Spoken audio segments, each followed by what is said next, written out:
get worried, you're going to mess up. Oh, that's key. Got to take And the emotions out of real estate. right, and women are high on emotion. Uh-huh. And I feel like I don't know how you are, but I noticed the first year of working in real estate, men didn't like working with women, women didn't like working with men. And this That is has something that's happened. never talked about. And what I have found is most of the people that train me are men. Yep.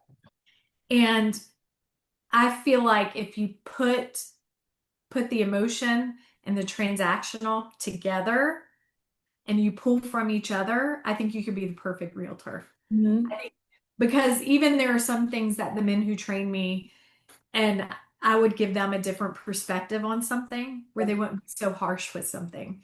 And Okay. then they would pull my emotions back and be like, hey, this is out of your control. Yeah. You have to learn to let it go or you're going to have a heart attack. Hmm. And so I think if you blend it and get the perfect amount of this and the perfect amount of that, you can really take care of your client in a Yeah. professional way and with empathy.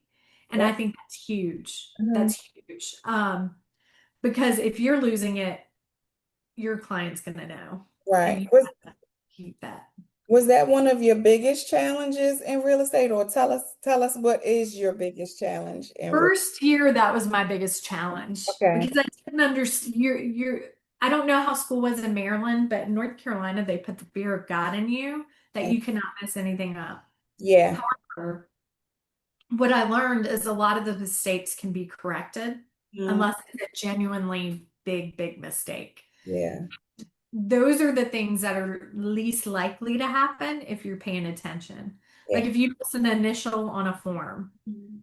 hey, we're going to go fix that. We have a whole compliance department that's Yeah. going to throw it back. Hey, Victoria, fix this.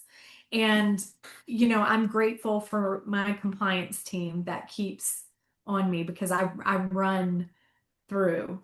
Okay. And now I think the most difficult, it changes. I get in a habit where I master something Okay. and then the business changes.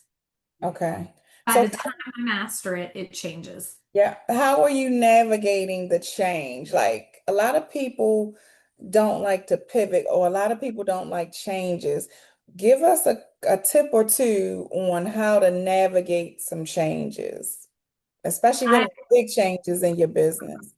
I will get on either coaching calls or I will be around people who know more than me. Okay. And I ask questions and I say, what's going on? What do you see? How Mhm. can I do this? And I feel like I've not had a really good year this year.